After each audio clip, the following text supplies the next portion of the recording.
Bisimila hôtel Lafia la n'i ko hôtel Lafia wulikajɔw bolodalen don walasa aw bɛ se ka lafiya sɔrɔ cogo min na ani hakilisigi aw ka séjour la anw fɛ Mopti yan kɛrɛnkɛrɛnnenya la Mopti Sevare ka kɛ ni kurantigɛtigɛ ye min ye hôtel Lafia Sevare ale ye wulikajɔw boloda ka se ka min ye awa fɛɛrɛ kɛrɛnkɛrɛnnen dɔw ta walasa aw bɛ se ka lafiya sɔrɔ cogo min na aw ka séjour la hôtel kɔnɔna na n'o ye ka panneau solaire installé min ye kurantigɛtigɛ o degun aw kana o ye séjour la l'hôtel yɛrɛ kɔnɔna na réservation ka kɛ kabi sisan min b'a to aw bɛ se k'aw ka séjour kɛ k'a sɔrɔ tɔɔrɔ tɛ aw kan degun tɛ aw kan hôtel Lafia. Hôtel Lafia ale filɛ ni Sevare Bangetaba yanni ka se aéroport sirafara ma station laban i kiniboloya fan fɛ i bi jigi o carré fɛ mètre 200 bɔɲango Hôtel Lafia ale cokolen bɛ i kiniboloya fan fɛ i bɛ se ka weleli kɛ nɛgɛjuru siraw fɛ 21 42 14 11 76 01 01 98 66 78 72 Lafia référence do.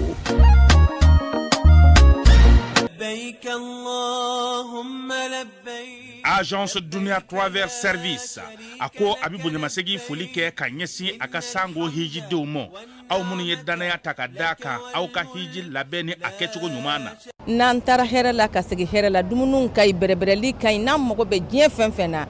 u b'a bɛɛ lajɛlen k'a ɲɛ donc an b'u fo k'u barikada directeur min tun b'an nɔfɛ n'o ye Amadu Mayiga ye a jɔra a jɔyɔrɔ la ɲɛmɔgɔya ko fɛn fɛn a jɔra a jɔyɔrɔ la ka nisɔndiya mɔgɔw la ka mɔgɔw bɛrɛbɛrɛ ka koto mɔgɔw t'a la mɔgɔw tɛ min dɔn k'a ɲɛ yira mɔgɔw la an y'o baara de sɔrɔ duniya la kumu kelen kɔnɔ a ko ka aw bɛɛ lajɛlen laduniya silamɛ minnu bɛ Mali kɔnɔ ani minnu sigiyɔrɔ bɛnnen don diɲɛ jamana wɛrɛw ma k'a fɔ san wɛrɛ o hiji ni o umura o baaraw labɛnw daminɛna ka ban o tumana aw minnu b'a fɛ ka hiji kɛ damu lakana ni basigi kɔnɔ Agence Dunuya a kɛmɛ ko fɛɛrɛ bɛɛ lajɛlen tigɛ ka hiji kɛcogo ɲuman kalanw bɛɛ lajɛlen labɛn ka bila aw ɲɛ min ye k'a dɔn siyɔrɔ ni damu ye ka surunya aw ka bato kɛ yɔrɔw la dumuni lak'i ka sanuma o bi tobi ka bila aw ka bolo ka saga n'a ka waati bɛɛ lajɛlen la dɔgɔtɔrɔ jolenw olu bɛ aw nɔfɛ hiji kɛ yɔrɔ ani bato kɛ yɔrɔ wɛrɛw bɛɛ lajɛlen la yɔrɔ bɛɛ ani waati bɛɛ baw bolo kuma dɔ o ka wusa ne de sen ka di ye Agence Dunia Travel Service jɛɲɔgɔn kelen min bɛ aw ka hiji ni aw ka humura kɛ k'a ɲɛ ale de do o fana ni aw bɛɛ kunnafoni wɛrɛ ɲini a ye weleli kɛ 66 71 37 24 70 64 99 71 ni aw bɛɛ u ka yɔrɔ ɲini u filɛ ni hippodrome yɛrɛ la immeuble station Soma Yafula Kulukɔrɔ sira da la o fana min y'i k'a dɔn Agence Dunia Travel Service ye k'u bɛ dugawu kɛ hiji ni umura kɛcogo ɲuman a n'a musakaw ala k'a nɔgɔya silamɛ bɛɛ lajɛlen ye. An balimaw a y'a fɔ tare Agri-Sup Bamako min ye sanayɛlɛ kalanso ye sɛnɛ baganmara ale ni jɛgɛmɔ ni vétérinaire k'an ka jamana kɔnɔ a siɲɛ fɔlɔ nin y'o dayɛlɛtɔ ye Bamakɔkaw fɛ yen École supérieure privée des sciences et techniques agricoles Sotiba Bamako yan min ye maa min b'a fɛ sa ka kalan kɛ sɛnɛko ta nasira fɛ baganmara jɛgɛmɔ vétérinaire ani sɛnɛ ta sira bɛɛ lajɛlen fɛ i wasa don Agri-Sup la u n'u ka système LMD ni maa min b'a fɛ ka DUT kɛ sa ka ɲɛsin reproduction animale incinération artificielle animale ma i bɛ se ka taa ye minnu fana b'a fɛ ka licence kɛ en médecine vétérinaire olu fana bɛ se ka taa ye min ye DUT reproduction animale ale ni incinération artificielle animale o bɛɛ lajɛlen kalan bɛ kɛ Agri-Sup la Bamako tɔgɔ sɛbɛnw olu bɛ daminɛ min ye novembre kalo tile 10 ye ka taa bila sa fo min ye kalanta olu waatiw la maa minnu mana yen sugandi i kɔni b'a dɔn i bɛ wasa sɔrɔ sabula min ye baganmara jɛgɛmɔ ka taa se vétérinaire baaraw ma o bɛɛ lajɛlen bɛ kɛ yen tɔgɔ sɛbɛn saraw sa olu ni tɔgɔ sɛbɛn ko ni sɛbɛn fɛn fɛn bɛ k'a la i bɛ se ka weleli kɛ nɛgɛjuru sira la min ye 74 98 74 47 74 98 74 47 min ye Agri-Sup Bamako ye a bɛ Bamakokaw fɛ yan kɛrɛnkɛrɛnnenya la Sotiba Stade Malien ale ka ndolati kɛrɛ kɛrɛfɛ n'aw taara ye don o don k'aw bisimila ka ɲɛ Jules Jean B Kone vétérinaire do wa min ye kalanso in ye a tigi ye ale yɛrɛ ye a y'aw boli joona sabula min ye kalanyɔrɔ in ye a kalanso a hakɛw dɔnnen do yaasa aw ka se k'aw denw tɔgɔ sɛbɛn joona u ka kɛ an ma jigisigi ye. Cakɛda mun sigilen bɛ adamaden tɔgɔ la kunnafoniya lakanali kama Mali la n'a bɛ f'a ma ko autorité de protection des données à caractère personnel APDP u kɛlen don ka wulikajɔba daminɛ Bamakɔ suguba kɔnɔ. Wulikajɔ in laɲini ye jumɛn ye? Ka ɲɛfɔli kɛ, ka fɛsɛfɛsɛli kɛ ani ka suguba kɔnɔ mɔgɔw dɛmɛ ka formalité déclarative ka se ka o musaka sara ka sɔrɔ ma wuli ka bɔ u sigiyɔrɔ la. Formalité déclarative bɛ se ka ta vidéo surveillance kan, a bɛ se ka ta gestion clientèle kan, a bɛ se ka ta gestion de la paix kan, o n'a ɲɔgɔnna caman. Missionnaire ninnu u labɛnnen don APDP gilet la ka APDP badge d'u ma ka tila ka ordre de mission officielle dilan ka d'u ma. Formalité déclarative ninnu a musaka bɛɛ lajɛlen bɛ se ka sara Trésor Paye fɛ. Trésor Paye ye falandɛrɛ dayɛlɛlen ye jamana ɲɛmaaw fɛ walasa jamana kɔnɔdenw bɛ se k'u ka redevance bɛɛ lajɛlen sara ka sɔrɔ u ma wuli ka bɔ u sigiyɔrɔ la. Trésor Paye bɛ labaara i ka téléphone ou bien ordinateur fɛ. O musaka ninnu saralen a jagoyalen don APDP agent kan u ka reçu d'i ma reçu min sanfɛ i b'a ye i ye musaka min bɔ i y'a bɔ kun min na QR code dɔ b'a la i bɛ se k'o scanner walasa ka a sɛbɛntiya k'a fɔ k'i ka sarali ɲɛna. APDP b'a da jamana kɔnɔdenw tulo kan k'u ka agent minnu bɛ terrain kan u labɛnnen don ni gilet ye ka tila ka APDP badge d'u ma ani APDP ordre de mission officielle. Nin wulikajɔ in fɛ APDP bɛ ka service gɛrɛ jamana kɔnɔdenw na walasa adamaden tɔgɔ la kunnafoniya lakanali bɛ don ba la an ka jamana kɔnɔ.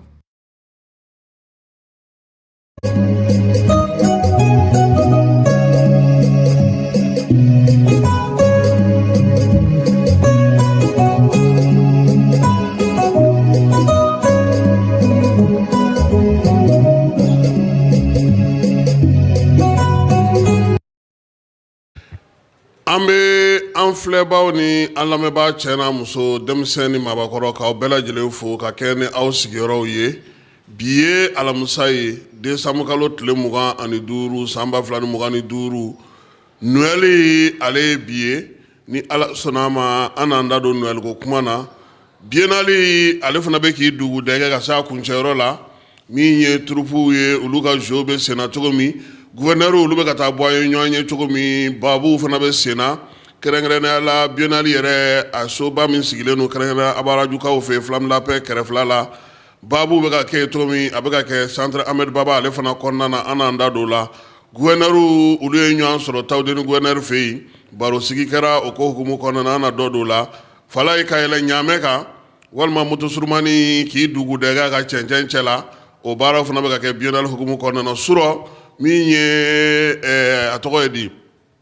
troupe fila tun bɛ ka jouer kɛrɛnkɛrɛnnenya la an y'a ye k'a fɔ min ye Sudu Baba ye ale bɔcogo ɲɛna kosɛbɛ ka taa fara Joyila fana kan o fana y'u bila filani dɛbɛ la n'Ala sɔnna a ma an na o ɲɛfɔ maaw ye farikolo ɲɛnajɛ Coupe d'Afrique balontan tɛ bi ye sɛgɛnnafiɲɛbɔ ye tako fɔlɔ in kɔnɔna na sa bɛɛ lajɛlen kɔni ŋanaminɛŋana bɛɛ lajɛlen y'i jɔ a jɔyɔrɔ fana kɛra anw ka jamana ye fɛn fɛn ni sigi kun kɛlen don k'a kɔnɔ a bɛɛ lajɛlen seko fɔlɔ sɔrɔ a ka bɔko fɔlɔ la n'a kɛra anw ka fasoba Maliba ye anw de ma se ka se sɔrɔ nin ko in hukumu kɔnɔna na cɛlu joli dasira don nataw la ndolate jumɛnw bɛ yen an na olu bɛɛ lajɛlen n'aw tulo kan aw fana k'aw garisɛgɛ filɛ sabula Mali ka ndolata min kan ka kɛ juma nata in a jaabi ni maa min y'a sɔrɔ donbolo bɛ yen ka don o ma nɛgɛjuru sira min kan ka o baara kɛ an na tila k'o fana da aw ma ka bɛɛ lajɛlen fo ka bɛɛ lajɛlen waleɲuman dɔn fala ye bi sɔgɔmada in na min ye Esa Kanikaw ye an bɛ olu fo e t'i yen yɔrɔ dɔn dɛ e ma deli ka se yen aha festival au désert ni a ɲɛmaa ye Mani Ansari ye an kun b'a kɛ yen de ale laban nana kɛ san 2008 san fɛn ma k'o kɔfɛ e yɛrɛ y'a tɔ faamu dugu in bɛ cogo min i yɛrɛ bɛ ka dɔ dɔn a la sisan n'an bɔra yen an tɛ se ka ɲinɛ fiyewu ka sɛgɛ fala ye min ye wolomasiri tabaw ye a fɛn fɛn bɛ baara la Tumutu kɔnɔna na yan n'a lamini bɛɛ lajɛlen kɔnɔ ani Mali fan 14 bɛɛ lajɛlen fɛ k'u fo k'u waleɲuman dɔn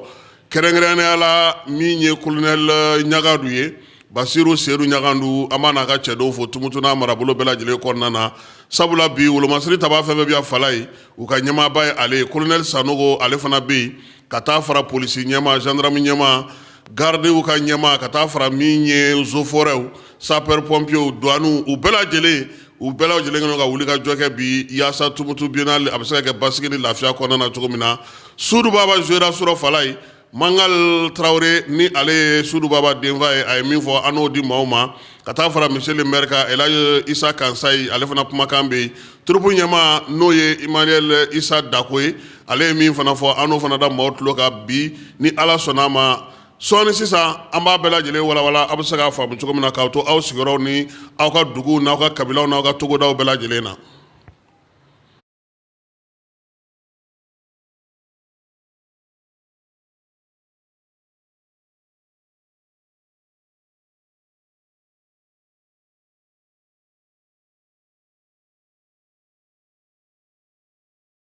Bi ye Noël seli ye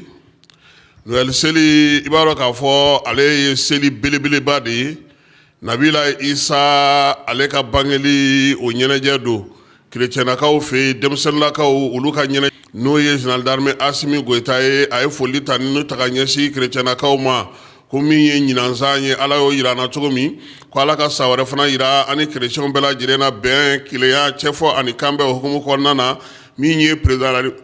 la transition n'o ye Asimi ye a ko fɛn o fɛn ye kerecɛn y'an ka jamana kɔnɔ taabolo bɛɛ lajɛlen ko k'u bɛɛ lajɛlen fo Fala ye kerecɛnnakaw kabini kunna siniko labɛn bɛ sen na yaasa min ye Noël seli ye ale bɛ se ka ɲɛnɛmaya cogo min na an ka jamana fantan naani bɛɛ lajɛlen fɛ min ye dɔnkili minnu kan ka da baara minnu kan ka kɛ kabini nin kalo in tile 21 labɛnw daminɛna kerecɛnnakaw fɛ yen Bamakɔ kɛra Egil procès san na sa maa minnu bɛ dɔnkili da bamanankan na olu sugandira bɛɛ lajɛlen ka labɛn kɛ Yorosokaw fana fɛ yen min ye labɛn ye a sabatira ye yaasa su ale bɛ se ka ɲɛnabaya cogo min ye Jacobo Konate ye ale n'a ka maaw kɔni ye labɛn sugu bɛɛ lajɛlen kɛ Noël ɲɛnamayali a bɛ se ka sigi sen kan cogo min na kununko sufɛ Fala ye i n'a fɔ laadala minisiri bɛ diinɛ ni bato kunna ale ye laada a cimɛ Docteur Mamadou Kone a y'i sen bɔ a kɔnɔ kɔrɔ ka taa kerecɛnnakaw ka bato kɛyɔrɔ la koyi taara yɔrɔ fɔlɔ min na sa o ye église catholique maaw ye olu tun ye yɔrɔ jumɛn sugandi Bamakɔ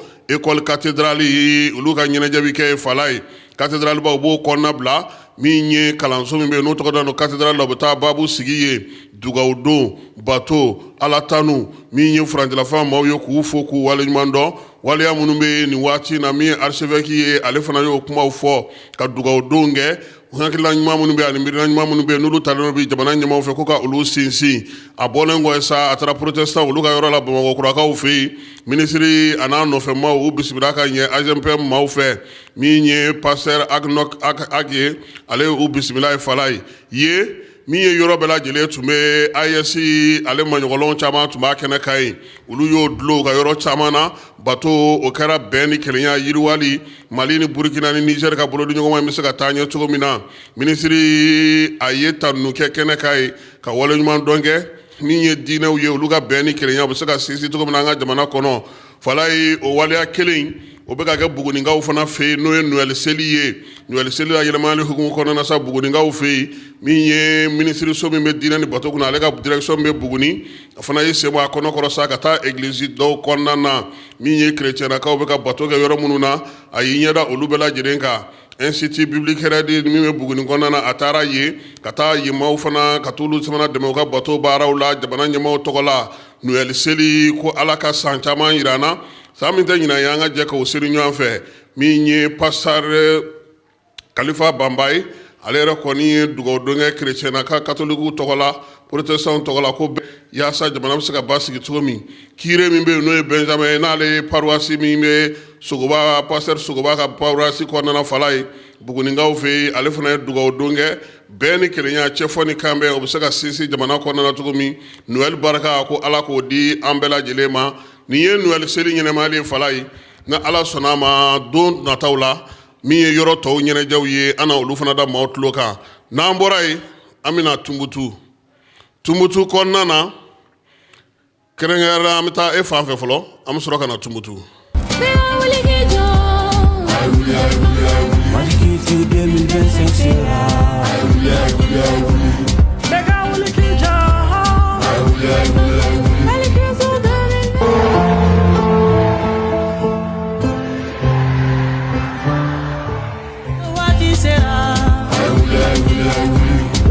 Beka wuli kija.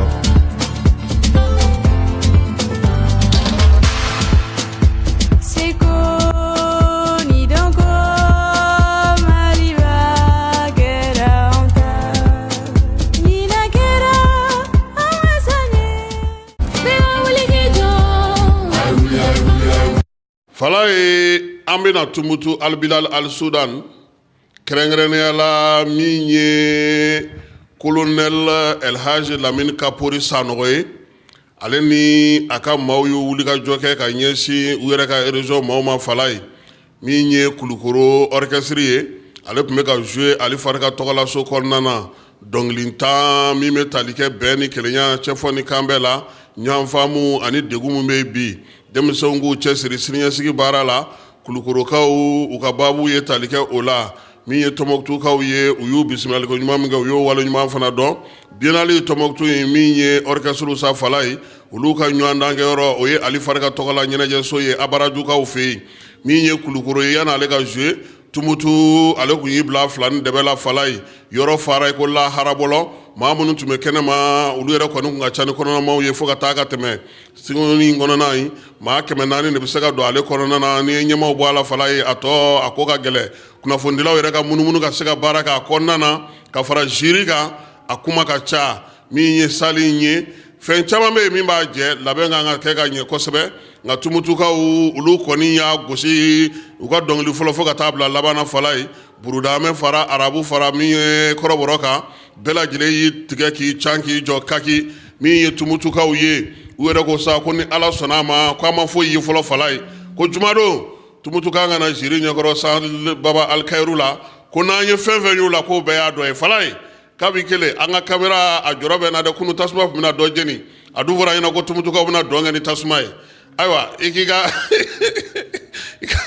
an ka kamera ni minɛ ka ɲɛ dɛ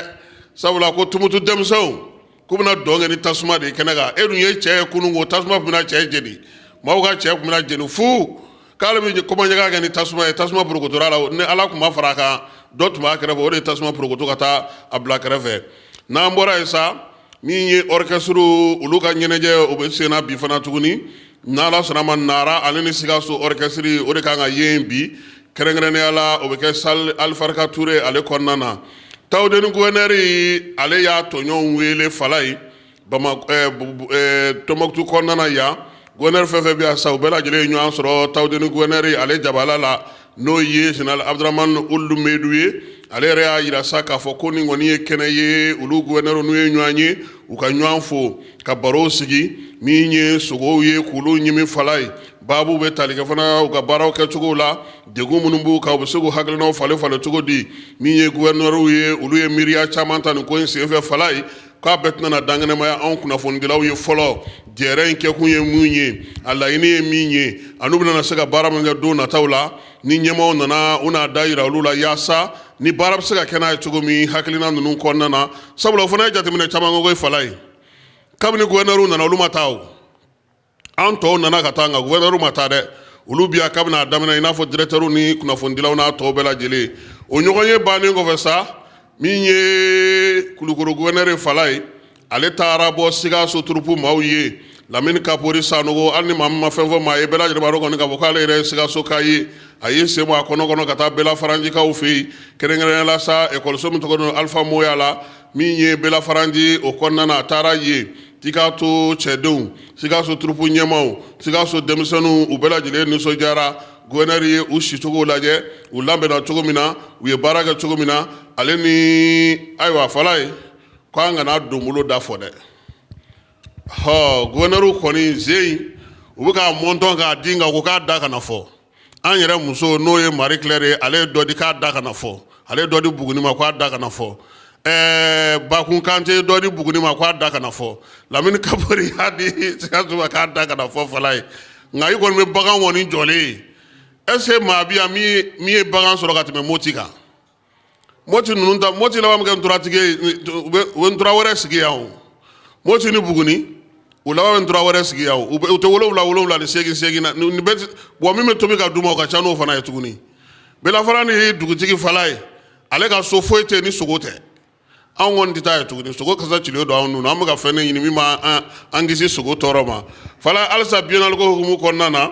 i b'a dɔn k'a fɔ min ye baabu ye o fana bɛ sen na kabini san in sigira sa minisiri min bɛ Seko ale ye fɛɛrɛ kɛrɛnkɛrɛnnenw sigi sen kan Tumutuya Fala ye biennale kana da dɔɔni tɛgɛrɛ ma hakili jagabɔ hukumu kɔnɔna na sa ni Ala sɔnna a ma sini min ye village biennale la Fala ye Umu Sal Sek ni Mamu Dafe olu bɛna na baabu sigi sen kan min ye burudamɛw ka guwa kɔrɔla nɛgɛ kanɲɛ 11 waati maa minisiri fila in u bɛɛ lajɛlen bɛna na u dantigɛ Seko ni dɔnko ni baaradege minisiriso u bɛ se k'u bolo kalanso ɲɔgɔn bolo cogo di yaasa min ye baarakɛlaw ni baaradegelaw ni Seko ni dɔnko tigilama olu ka munafan baara in ale bɛna na tali kɛ o la sini sɔgɔma nɛgɛ kanɲɛ 11 minisiri Mamu Dafe ale yɛrɛ kan ka cun an fɛ yan bi ka na biennale tɔ kuncɛli baaraw labɛn na yanni premier ministre ale ka se a karido ka na kuncɛli baaraw kɛ Fala halisa min ye village biennale la an y'a ye k'a fɔ sa baro sigi belebeleba tun bɛ yen min ye Mamu Dafe ale ka directeur de cabinet n'o ye docteur Saliya Mayiga ye Saliya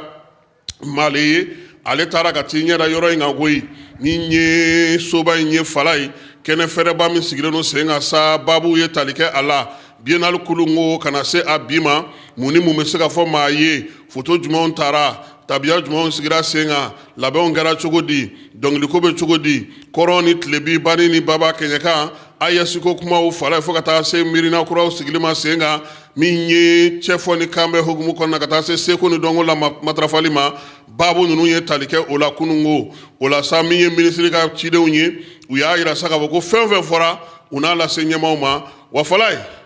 ɲɛ bɛ village biennale in na dɛ n'i donna n'i ma farati tɛ bɔ koyi k'a ta kun fa kun a bɛɛ lajɛlen ye wa damulanzilan caman han a yɔrɔ fara tewu hali tɛmɛsira kelen tɛ yen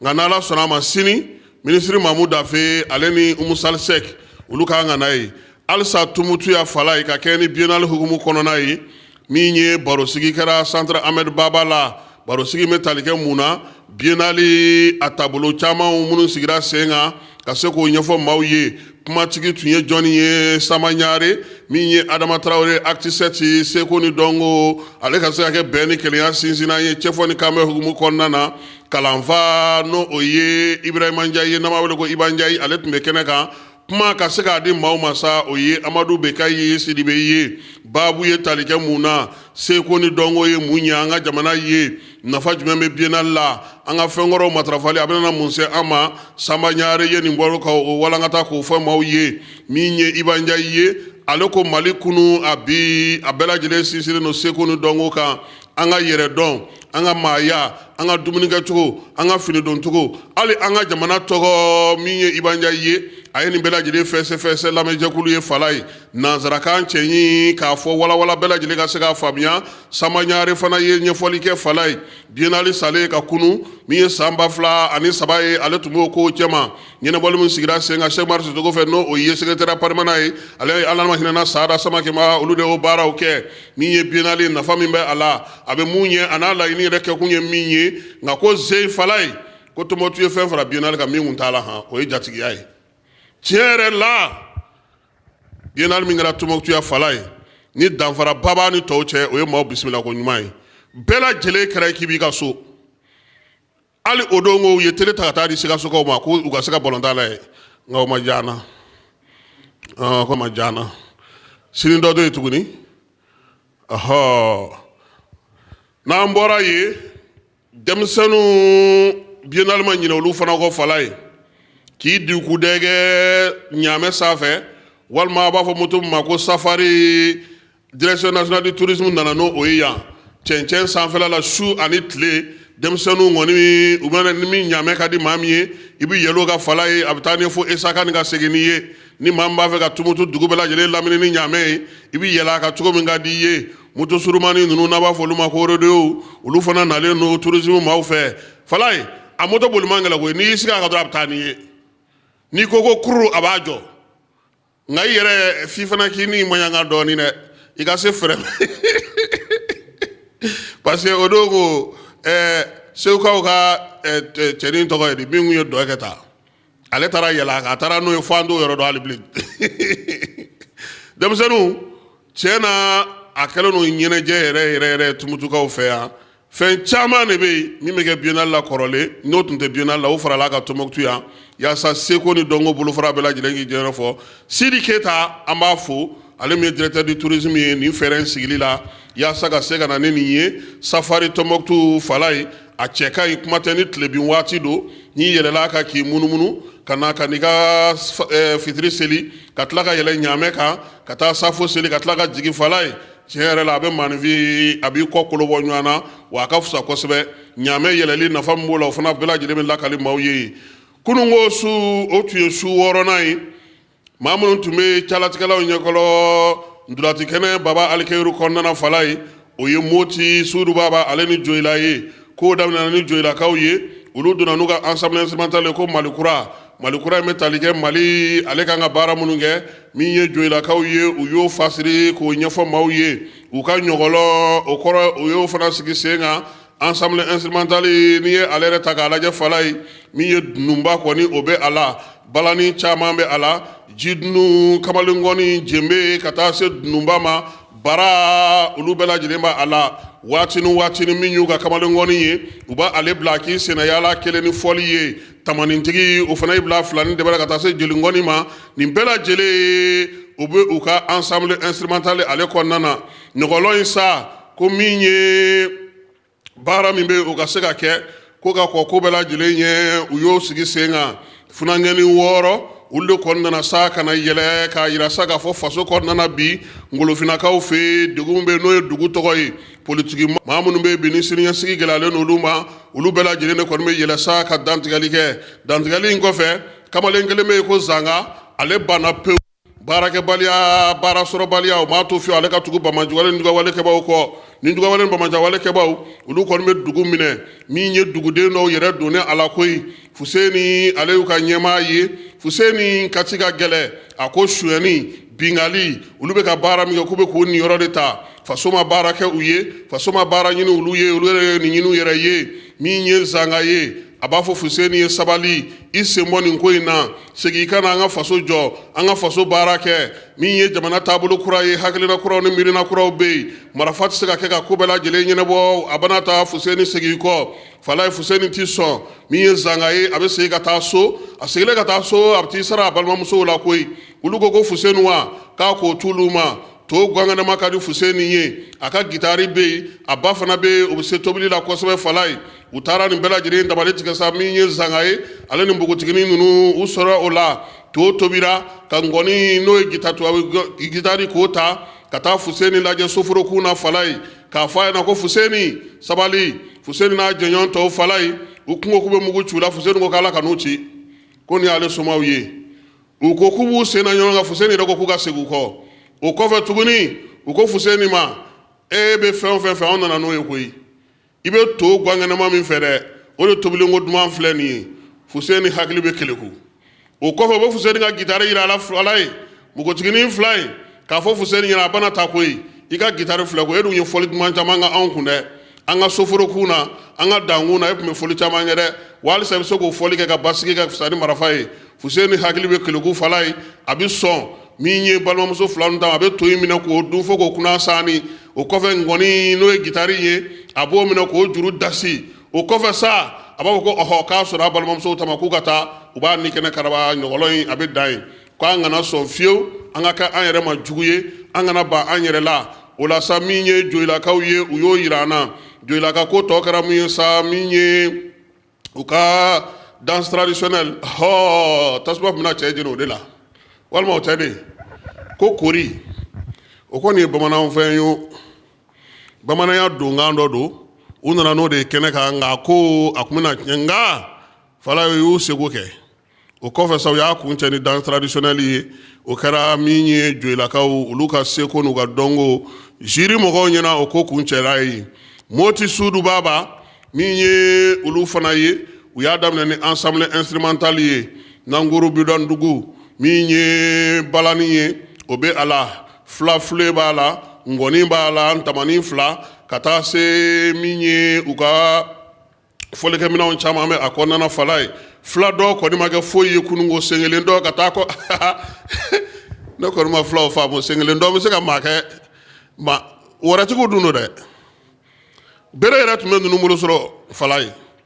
a kamalennin ninnu u biɲɛ ka kɛnɛ u ye dɔn kɛ fo ka taa se min ye u ka waati dafali ma nka min ye motikɛw ka ɲɔgɔlɔ ye fala ye maa fila cɛ kelen ale ni dɔngɔnɔkɛ dɔ o ye finitigi ye fulakɛ in na kɛ fulakuntigi ye kabilakuntigi don dɔngɔnɔkɛ in ale kun banna guvɛrnɛriya ma marabolo kɔnɔna na nka a tilara ka sɔn guvɛrnɛriya ma a sɔnna a mun na a ko k'a y'a jigira a terikɛ fulakɛ kan fulakɛ in a bɛna o de fɛ yen a ka salon kɔnɔna ko in yɛrɛ bɛɛ lajɛlen bɛ kɛ yen kuma minnu bɛ bɔ a kɔnɔ kosɛbɛ fala ye fulakɛ ko a ka dɔngɔnɔkɛ ma nɔnɔkumu bɛ yan o minɛ ko min fɔlɔ a ko k'a nakun tɛ nɔnɔkumu ko ye bi dɛ ko a nana min fɔ a ye o ye k'a fɔ ɲɛmaw tun ko k'a ka kɛ marabolo in guvɛrnɛri ye ale tun banna nka a tilara k'i miiri k'a dɔn k'a fɔ a terikɛ bɛ yan n'o ye fila kabilatigiba ye ni cɛ bɛ se k'a dɛmɛ nka yan'u ka bɛn ko la fala ye fɔnkɔɲɔgɔnkɔ bɛ caya dɛ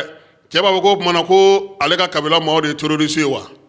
ko yalama ko cɛ nana o de fɔ a ko ayi a nakun t'o ye a nana a ka se k'a dɛmɛ a kana maa tɔgɔ fɔ a kana maa jamu fɔ kamalen de bɛ bɔ kuma ye o la sa n'o ye fulakɛ ye a ko bi ale ɲɛ bɛ min na n ka segin a kan tuguni moti cacili kɔnɔna don ne kumakan tɛ ko ale ɲɛ bɛ mun na bi fala ye ko maa o maa n'i ye finitigiw ko fɔ n'i ye terorisiw ko fɔ u bɛna u ka dugu mɔgɔw fa u b'i yɛrɛ fa ko a bɛ n'a fɔ bi maa o maa ne bɛ kunnafoni di an ka sɔrɔdasiw ma fala ye e y'i yɛrɛ bila su bila yɔrɔ sabula a kuma bɛ tila ka labɔ tuguni cɛ ka kuma na fala ye a ko yalama ko ale bɛ ɲininkali kɛ ko n'o y'a sɔrɔ bi kɛlɛ min bɛ senna n'a tɛ ka min ye marifatigi ninnu yɛrɛ n'o y'an ka sɔrɔdasiw dɔw ye ko n'a tɛ taa olu jimi sira fɛ ko sabula ko dɔw bɛ olu bɛ sa dɔw bɛ olu tɛ sa k'o bɛ se ka kɛ cogo di ko dugudenw ko b'a dɔn ko kun jumɛn na fala ye ko dugudenw tugura terorisiw kɔ wa ko kuma caman faso ka cidenw faso ka marabolo maaw faso kɛlen don ka maa minnu bila ka jeniyɔrɔ fin an ka jamanaw kɔnɔna fala ye k'olu nana kɛ waraw ye u tɛ maa to u t'u yɛrɛ to jotigi tɛ jo jalakitigi tɛ jalaki nafolo musaka jɔyɔrɔ misiriw fɛnw k'u y'o bɛɛ lajɛlen minɛ ko jamanadenw nana tigɛ o la terorisiw nana cun kiiri bɛ tigɛ a tigɛcogo la maaw hakilina ye min bɛ kɛ ko o de y'a to bi maa caman tugulen don ninnu kɔ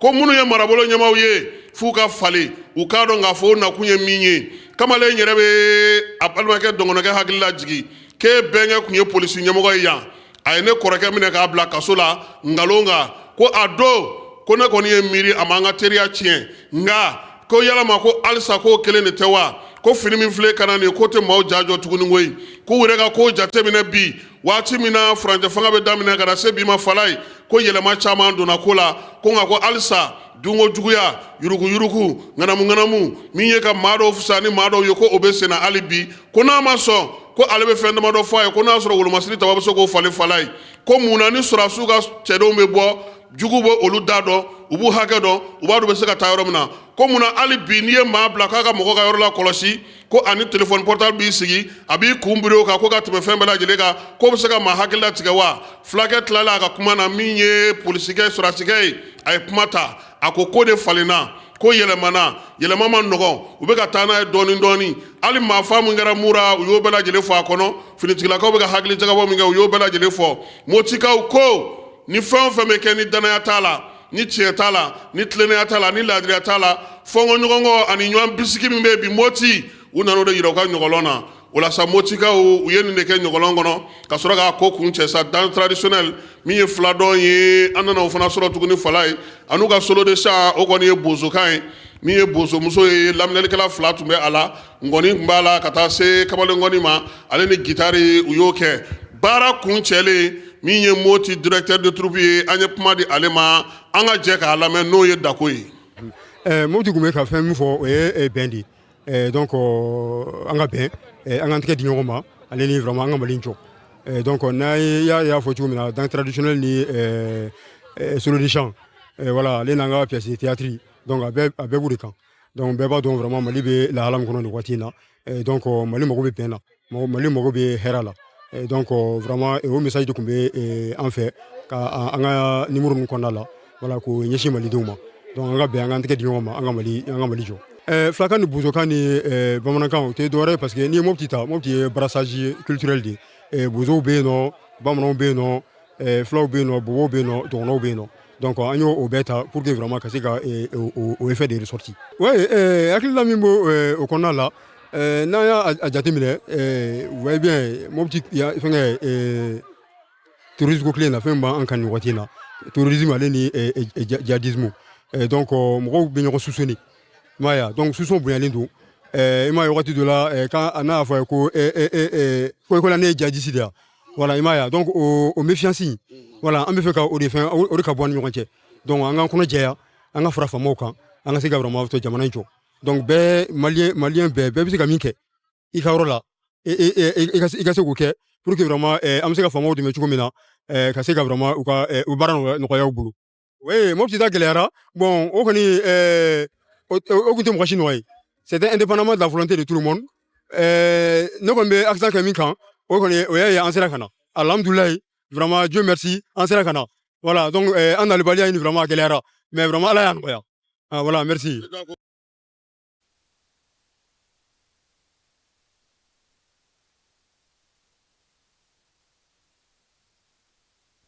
kɛrɛnkɛrɛnnenya la min ye motikaw ye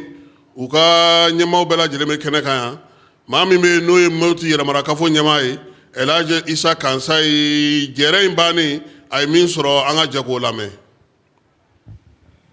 an ka jeune kɔfɛ hakilina min b'an na Kasum an tun y'a fɔ 2023 tun ye erreur de mais o ye gouvernement yɛrɛ u ye an dɛmɛ ni misi 2 ye o kɔfɛ an jatigilaw tila ka na misi 1 d'a ma ani sagaw Kasum bonya cayara an bɛ se ka min fɔ dɔrɔn nin na dɔrɔn vraiment jatigiya ɲuman ye min ye Jingare Bɛre ni gouvernement Rarusi ye u y'an bonya min kɛ Mopti région bɛɛ tɔgɔ la ani an ka parrain tɔgɔ la n'o ye Mangal Tarawele ani Mopti gouverneur tɔgɔ la Mopti population bɛɛ tɔgɔ la an bɛ Tombouctou bɛɛ fo Kasum an natɔ an tun jɔrɔ la an ko an bɛna na Tombouctou a bɛ cogo di mais Kasum nana bi vraiment on est à l'aise et on est à sécurité la sécurité est à 100% vraiment pour la troupe et pour l'ensemble des participants à cette biennale 2025. Kasum biennale ni tuma min Mopti ta bi bawo ne ɲɛ ko la biennale ka kɛ min ka kɛ Tombouctou an min la kɔlɔsi bi Mali bɛ bien et aujourd'hui an dar la ka fɔ Mali bien parce que kunu n'a tun fɔra an kana ma ko an tina deux b'a fɔ fana ko a ka kɛ Tombouctou an jɔrɔ la mais bi an nana an y'a dɔn Mali faamaw jɔr'u jɔrɔ la an y'a dɔn Mali faamaw jɔr'u jɔrɔ la Mali autorités jɔr'u jɔrɔ la ministère de la culture donc n'o ye Dafe ka ministère ye u y'u jɔrɔ fa Tombouctoukaw y'u jɔrɔ fa Sɔrɔsiw jɔrɔ fa an bɛ foli kɛ dɔrɔn de bɛɛ ye ala ka biennale hali bi an bɛ hɛrɛ min kɔnɔ an na hali bi ala ka kun cɛ hɛrɛ la o y'an ka laɲini ye inchallah pour que vivement 2027. denfa bɛ a la a denfa o ye an yɛrɛ kɔrɔkɛba ye n'o ye Mangal Tarawele Mangal min tɛ ko fɔ maa ye tuguni ale kɔni sɔnna kabini biennale daminɛna a yɛrɛ bi yan Mopti denmisɛnninw bɛ yɔrɔ o yɔrɔ Mopti bɛ taa fa o fa a bɛ yen surɔ fana ɲɛnajɛ bannen a y'a hakilina di Falaye Keyita ma. mais n y'o de fɔ kunna sini orchestre kelen ka bɔ ka fɔli kɛ n ko ni tile mun bɛ ja depuis sɔgɔmada joona i b'a dɔn donc an nimisi wasalen de bɛ ka bɔ kɛnɛ kan bi su in na parce que an ye mun ye troupe jouera pièce jouera danse traditionnelle kɛra solo kɛra i n'a hakili la n tɛ monde nin kɔnɔ kosɛbɛ mais ne ma fausse note ye je pense que u ye mun kɛ bɛɛ public mun bɛ yan bɛɛ sewara quoi biennale Tombouctou yan hakili la défi de kun don parce que ka biennale kɛ ka bɔ Bamako kɔnɔ ka bɔ région minnu bi camancɛ région ni région wɛrɛw la ka na fɔ Tombouctou ne hakili la défi de kun don mais a défi hakili la bɛɛ sewalen don bi.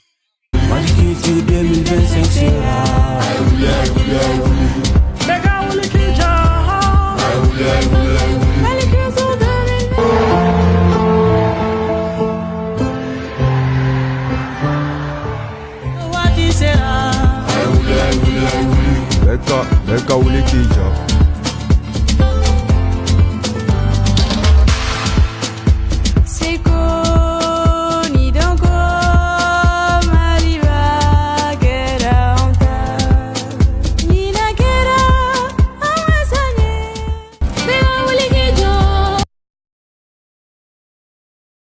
tegi ka taa Bamako n'an taara Bamako an bɛ pankuru ta ka taa Kayikaw fɛ yen APDP bolofara min sigira Kayi o hukumu kɔnɔna na hakilila falen-falenw APDP ale y'o daminɛ min ye u ka ɲɛmaaw ye n'o ye commissaire Mamadu Jalo ye ale taara baara dɔ kɛ ni Kayi pharmacietigiw ye baara in kɛra ntɛnɛn tɛmɛnen min ye pharmacietigiw ka syndicat minnu bɛ Kayi olu bɛɛ lajɛlen tun bɛ kɛnɛ kan baara kan ka kɛ cogo di APDP fɛ o ɲɛfɔrɔw ye maaw bugunatigɛ tɔgɔ kan ka lakɔlɔsi sɛbɛn kan ka lakɔlɔsi cogo di ani min ye pharmacietigiw ye olu kan ka baara kɛ cogo di u ka baarakɛyɔrɔw kɔnɔna na APDP y'i to fana senfɛ sa k'a yir'u la k'a fɔ ale ka bolofara min bɛ Kayi ya ka se ka donbolo kɛ o ye donbolo min b'a to sa u bɛ se ka baara kɛ ka ɲɛ cogo min na sɛbɛn bɛ se ka fɛsɛfɛsɛ cogo min ka se ka baara kɛ cogo min na ka ɲɛ maaw bugunatigɛ sɛbɛn olu bɛ se ka lakɔlɔsi cogo min na fo ka taa s'a dan ma baabu kuncɛli la sa min ye pharmaciens ka syndicats ye olu fana ye folili ta ni ta ka ɲɛsin APDP ma k'a yira sa k'a fɔ k'u b'u ka bolo ka baara kɛ cogo ɲuman na yaasa u bɛ se ka ɲɔgɔn faamu cogo di yaasa min ye maaw bugulatigɛ sɛbɛnw bɛ se ka lakɔlɔsi cogo min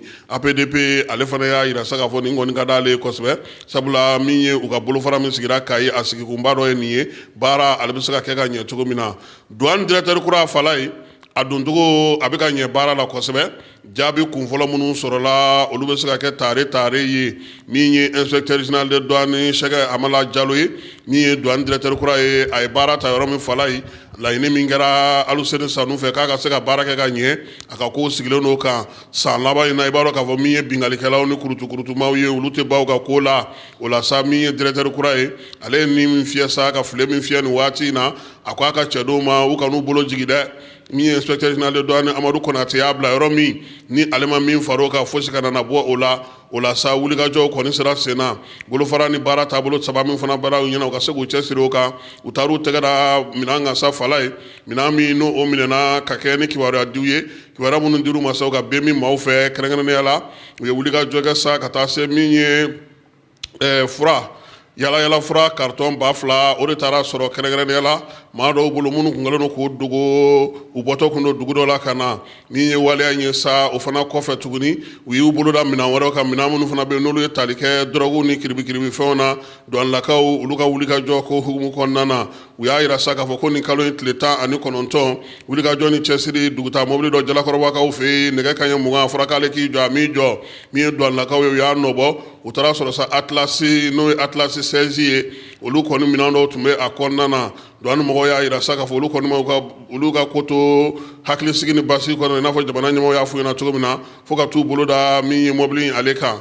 o kɔfɛ tuguni douanelakaw ye wulikajɔ kɛ Fala ye an ka kin min bɛ yen n'o ye Dawudabugu ye u taara carton dɔ sɔrɔ sa carton 200 min ye kanali maɲɔgɔnlɔn n'o ye kanali yɛrɛ bɛ sɔrɔ ni antenne min ye u taar'o fana sɔrɔ o carton kɔnɔna na minɛn ninnu donna yuruguyurugu ale ni namara la min ye douanelakaw ye u y'u tɛgɛ dɔ kan Sɛkina Amala Jalo ale na kan k'a ka di nin waati in na san 2026 kɔni o ɲɛbila baara minnu kɛtɔ filɛ nin y'a fɛ o bɛna na to a ka se ka baara sigi sen kan baara min ni douanelakaw bɛɛ lajɛlen n'o ye yuruguyurugu kɛlɛli ye sɔrɔ yakubali min ye baara kɛcogo ɲuman ye yaasa douanelakaw yɛrɛ ka hakilina kura sɔrɔ fɛɛrɛ kɛrɛnkɛrɛnnen minnu bɛna sigi basigi ni lafiya kɔnɔna na ka se ka dɔ fara wulikajɔw kan ko a y'o ɲini douanelakaw fɛ sankuncɛ in ale hukumu kɔnɔna na n'an bɔra yen an bɛ taa Sabalibugu Bamakokaw ka Sabalibugu polisiso min bɛ yen n'o ɲɛmaa bɛ commissaire de police Mbarka Kamara bolo ale kɔni kabini kalo in tile 13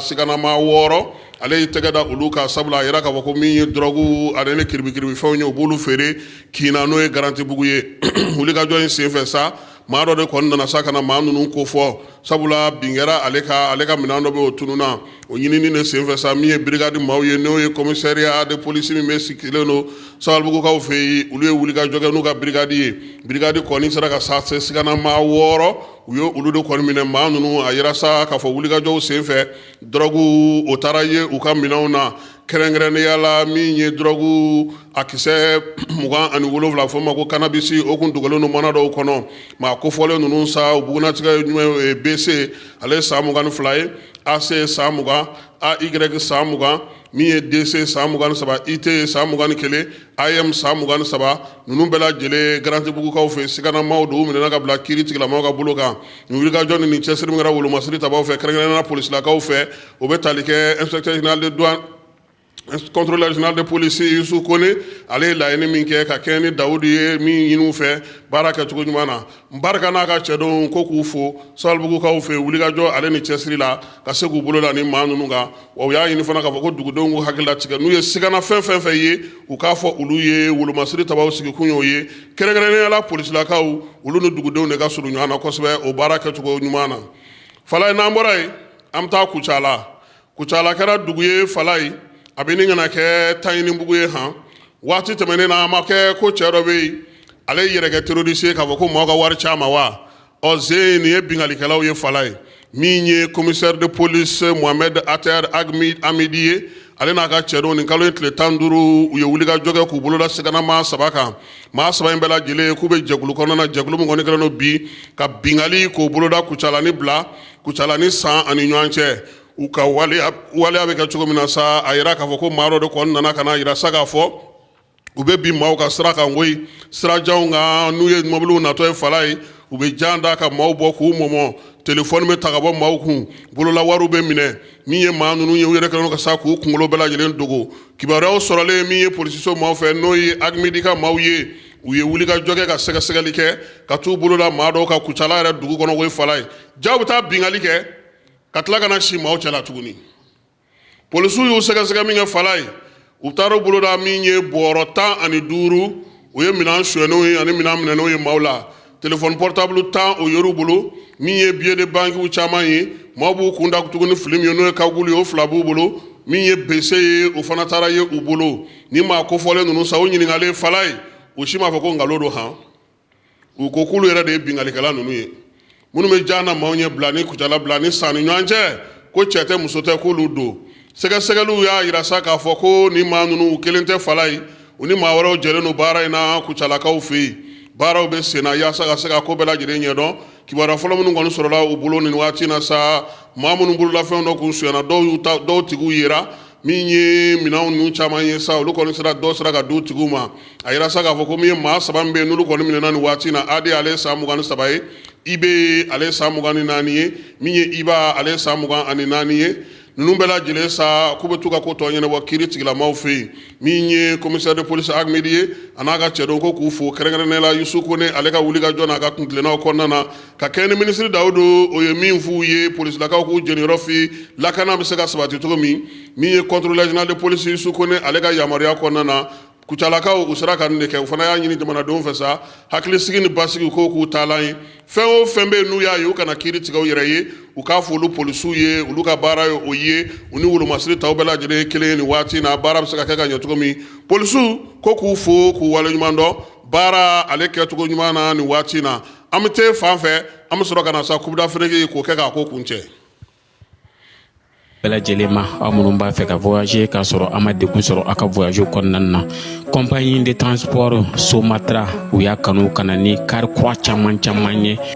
kari minnu dilanna norme kɔnɔna na aw ka lafiya kama a suspension wo a climatisation a siège wo n'i ye kari jɔlen ye foyi tɛ jigin kɔnɔ i bɛ se ka don a kɔnɔna na cogo min na Somatra e ka kari Somatra ne ka kari Somatra anw ka kari o hukumu kɔnɔna na kari ninnu bɛ sira ta don ko don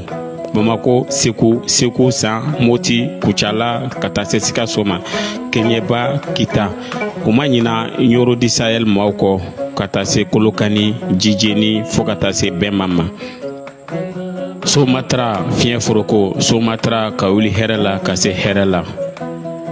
ayiwa Falaye farikolo ɲɛnajɛ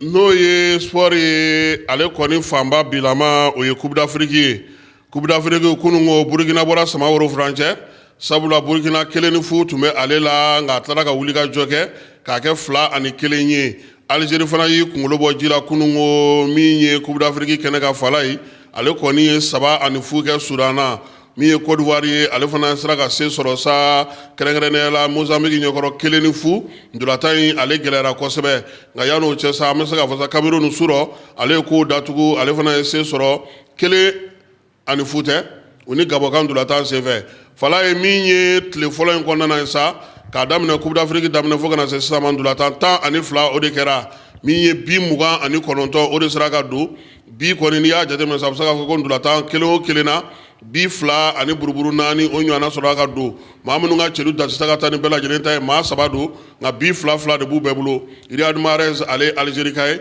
Nicolas Jackson o ye Sénégalikaw ka maa ye Elias Achouri o ye Tunisien fala ye olu fila de ye celu dasi siɲɛ fila n'i ye jɔyɔrɔ ko ta jateminɛ sisan groupe fɔlɔ kɔnɔna Maroc ale bɛ ten kan min ye Mali kuru kelen b'ale bolo Maroc ka kuru 3 min ye Zambie o fana ka kuru o ye kelen ye fala ye groupe tɔw bɛɛ lajɛlen kɔnɔna sa an bɛ se k'a fɔ ŋanaminɛŋana fɛn fɛn tun bɛ kɛnɛ kan bɛɛ lajɛlen sera ka gagner i ka bɔko fɔlɔ la fo n'a kɛra anw ka jamana ye an b'a yira maaw la sa k'a fɔ ko ni Ala sɔnna a ma bi balontan tɛ yen n'o o ye Noël donya in ye u y'o bila pewu k'o kɛ sɛgɛnnafiɲɛbɔ don ye yaasa min ye batokɛlaw ka se k'u ka bato kɛ kerecɛntina maaw fana ka se ka Noël a ɲɛnɛmayali baaraw kɛ sini ni Ala sɔnna ma kalo tile 26 nɛgɛ kanɲɛ 17 mana tɛmɛ ni miniti 30 ye sa Angola ale ni Zimbabwe bɛ ɲɔgɔn sɔrɔ o kɔfɛ nɛgɛ kanɲɛ 16 Égypte ale ni Afrique du Sud bɛ ɲɔgɔn sɔrɔ nin ye ndolantan gɛnɛba ye Zambie ale ni Comore olu bɛ ɲɔgɔn sɔrɔ o bɛ kɛ nɛgɛ kanɲɛ 18 mana tɛmɛ miniti 30 ye nɛgɛ kanɲɛ 20 mana tɛmɛ ni miniti 30 ye fala ye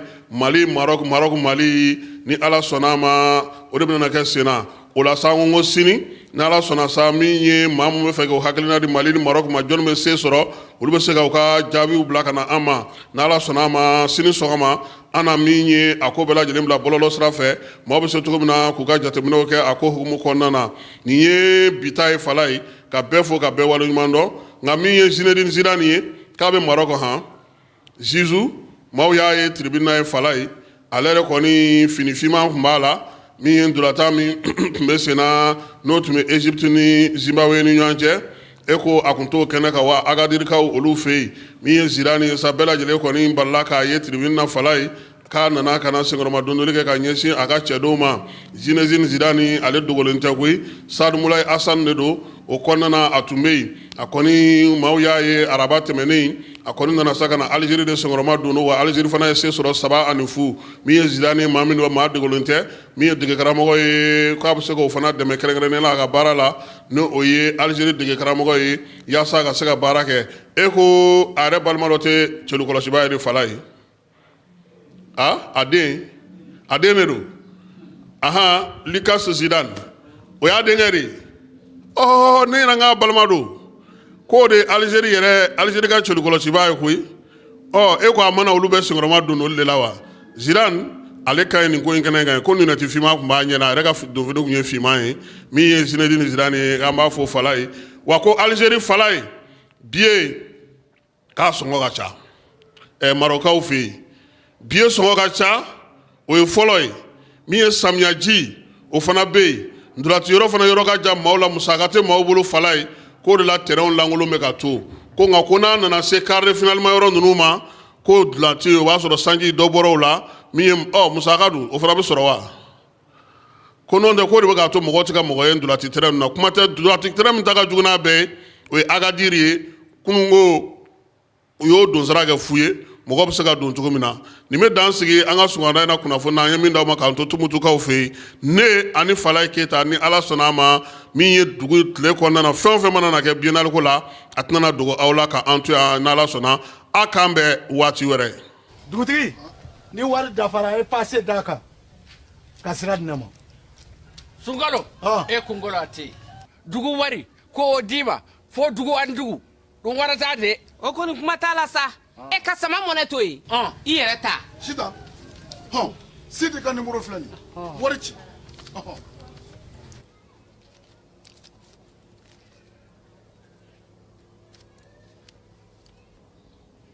wari sera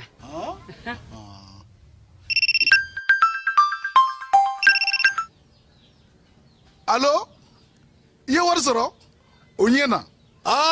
tiɲɛ yɛrɛ la ko ni sama bɛ maa min ɲɛ ko n komi t'i gosi ngonga sama mɔnɛ i yɛrɛ ta a sɔngɔ ka nɔgɔn ni Mali wari ci sira bɛɛ ye dépôt ye fu ye wari bɛ ci fu ni application ye wa bɔsara ye musaka fitinin ye sama mɔnɛ ji ni courant bɛ sara n'a ye crédit bɛ ta n'a ye sanni feere bɛ kɛ n'a ye sama mɔnɛ nin y'anw maliyɛnw ta ye a y'a si filɛ ka nkalon bɔ n da